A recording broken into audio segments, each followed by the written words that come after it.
नमस्कार दोस्तों, आपका मेरे चैनल पर स्वागत है।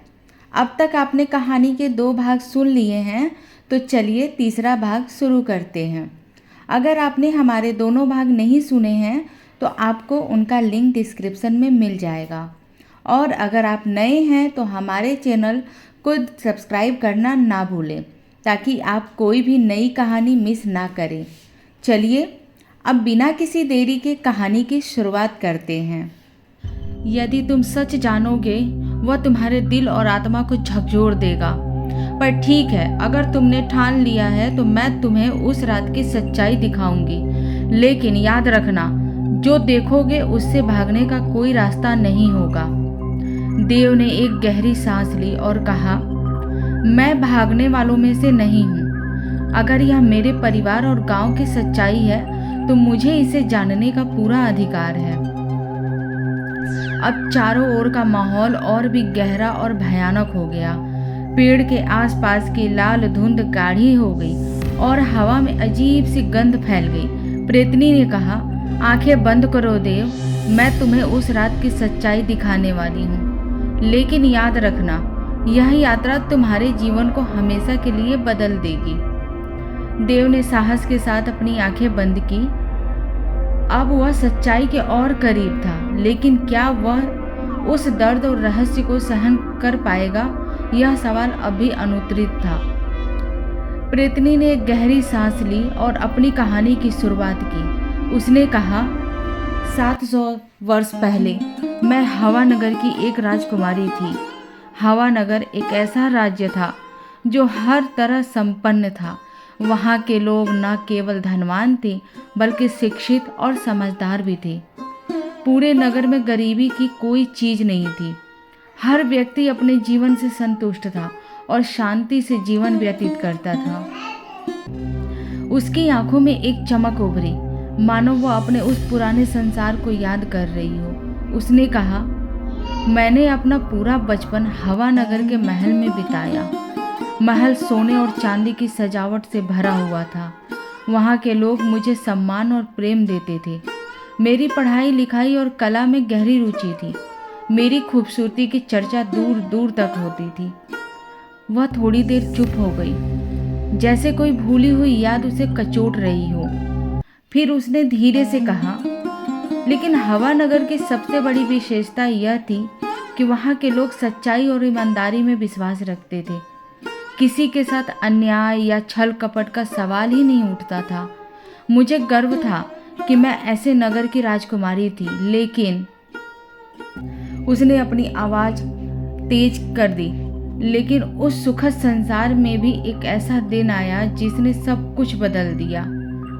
मेरे जीवन और हवा नगर की शांति को छीन लिया। और वही दिन है जिसकी सजा मैं आज भी भोग रही हूँ।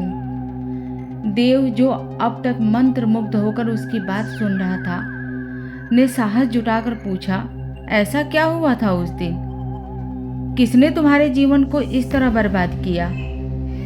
प्रेतनी की आंखों में आंसू और गुस्से का मिश्रण था। उसने कहा, उस दिन एक षड्यंत्र रचा गया था।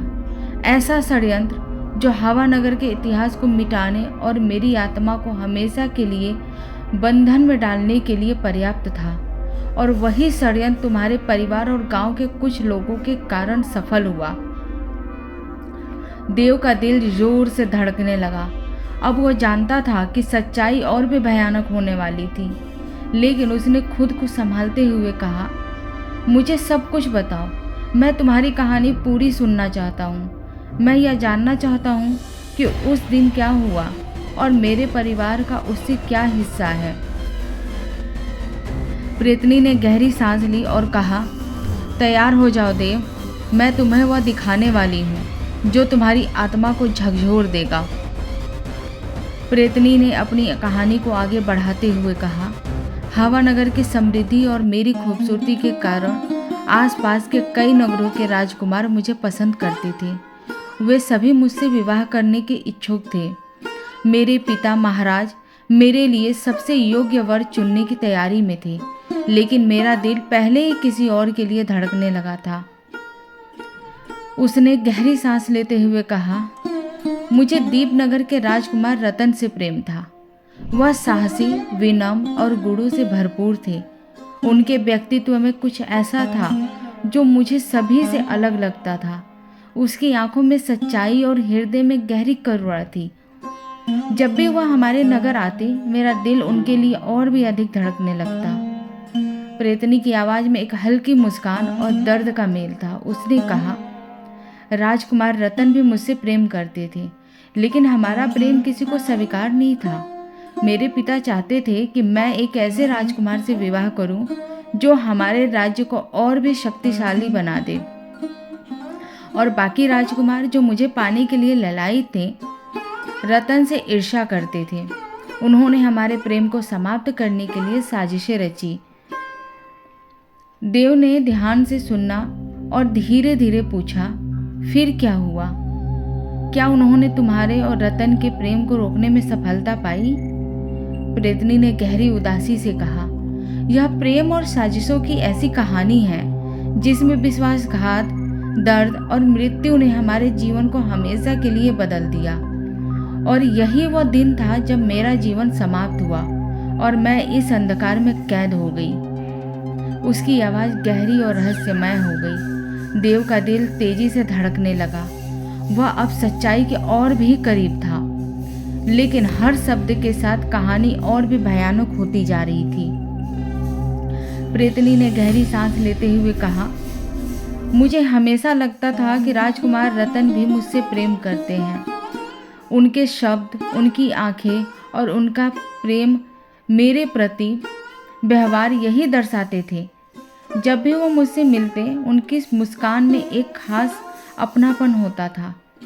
उनकी बातें सुनकर ऐसा लगता था जैसे मेरे दिल की धड़कन उनके शब्दों के साथ जुड़ी हो। उसकी आवाज़ धीरे धीरे गहरी होती गई, लेकिन एक सवाल मेरे मन में हमेशा बना रहता था। क्या वह सिर्फ मेरा भ्रम था? क्या वो मुझसे वैसा ही प्रेम करते थे जैसा मैं उनसे करती थी, या यह सब एक भ्रम था, एक राजनीतिक खेल का हिस्सा? मैं उनके दिल की सच्चाई जानना चाहती थी। उसने थोड़ी रुककर कहा, मैंने कई बार उनके हाव भाव और उनकी आंखों को पढ़ने की कोशिश की। उनकी आंखें कुछ कहना चाहती थी, लेकिन उनका मौन मुझे हमेशा उलझन में डाल देता था। उन्होंने कभी खुलकर अपने दिल की बात नहीं कही, और यही मेरे लिए सबसे बड़ा सवाल बन गया था। क्या वह वास्तव में मुझसे प्रेम करते थे, या वह भी मेरे पिता और अन्य राजाओं की तरह सिर्फ एक राजनीतिक उद्देश्य की पूर्ति करना चाहते थे? प्रेतनी की आंखों में दर्द साफ झलक रहा था। उसने कहा, यही असमंजस मेरी सबसे बड़ी कमजोरी बन गई। मैं उनकी सच्चाई जानने के लिए तड़पती रही, और इसी तड़प ने मुझे उस रास्ते पर धकेल दिया जिसने मेरे जीवन को बर्बाद कर दिया। देव, जो उसकी हर बात ध्यान से सुन रहा था, पूछा, क्या आप उनकी सच्चाई कभी जान पाई? प्रेतनी ने अपनी आंखें बंद कर ली और कहा, वही सच्चाई मुझे इस स्थिति में लेकर आई, लेकिन उस सच्चाई को जानने की कीमत मैंने अपने प्रेम, अपने परिवार और अपने जीवन से चुकाई। अब तुम्हें भी वही कीमत चुकाने के लिए तैयार रहना होगा देव। प्रेतनी ने गहरी सांस लेते हुए कहा, मैं अपने दिल की बात राजकुमार रतन से कहना चाहती थी। मैं उन्हें बताना चाहती थी कि मैं कितना पसंद करती हूँ, कि मेरे हर सपने में सिर्फ वही हैं। उनकी मुस्कान, उनका व्यक्तित्व, उनका साहस, सब कुछ मेरे दिल को छूता था। उसकी आंखें नम हो गई, लेकिन वह अपनी कहानी कहती रही। लेकिन मुझे यह नहीं पता था कि मैं उनके लिए क्या मायने रखती हूँ। क्या वह भी मुझे उसी तरह पसंद करते हैं जैसे मैं उन्हें करती हूँ? क्या उनके दिल में मेरे लिए वैसी ही जगह है जैसी मेरे दिल में उनके लिए है? यह सवाल मुझे भीतर से कचोटता रहता था। उसने गहरी उदासी भरे स्वर में कहा, हर बार जब मैं उनसे मिलती, मैं सोचती कि आज मैं उनसे अपने दिल की बात कह दूंगी, लेकिन उनकी आंखों में कभी कभी एक ऐसा मौन होता था जो मुझे रोक देता था। मैं डरती थी कि कहीं मेरी बातों से वो मुझसे दूर ना हो जाए। थोड़ी देर रुककर उसने धीरे से कहा, मैं उनके दिल की सच्चाई जानना चाहती थी जानना चाहती थी कि क्या वो भी मुझे उसी तरह देखते हैं जैसे मैं उन्हें, लेकिन मेरा डर और मेरा संकोच मुझे हमेशा चुप करा देता था। और यही चुप्पी, यही अनकही बातें मेरे जीवन की सबसे बड़ी उलझन बन गई। देव ने उसकी बात ध्यान से सुनी और धीरे से कहा, आपकी ये अनकही बातें ही शायद उस समय की सबसे बड़ी त्रासदी बन गई, और अब ये सच जानना मेरे लिए और भी जरूरी हो गया है। प्रेतनी ने अपनी यादों में खोते हुए कहा, मेरी दासी चित्रा, जो मेरे लिए सिर्फ एक दासी नहीं बल्कि एक सच्ची सहेली थी, वह मेरी हर बात समझती थी और हर मुश्किल घड़ी में मेरा साथ रहती थी। मैंने अपनी हर खुशी और हर दुख से उसे बताया था, और जब मेरे मन में राजकुमार रतन के लिए यह उलझन आई तो मैंने सबसे पहले चित्रा से ही इस बारे में बात की। उसने एक हल्की मुस्कान के साथ कहा, मैंने चित्रा को राजकुमार रतन के प्रति अपने दिल की बात बताई। मैंने उससे कहा कि मैं रतन से कितना प्यार करती हूँ, लेकिन मुझे यह नहीं पता था कि वह मुझे लेकर क्या महसूस करते हैं। मैं उनकी सच्चाई जानने के लिए बेचैन थी। प्रेतनी की आवाज़ में अब गहरी उम्मीद झलक रही थी। चित्रा मेरी सबसे बड़ी सहेली थी। मैंने उससे पूछा, क्या कोई तरकीब है जिसे मैं जान सकूं कि रतन के दिल में मेरे लिए क्या है? क्या वो भी मुझसे प्यार करते हैं या यह सिर्फ मेरा एक तरफा प्रेम है?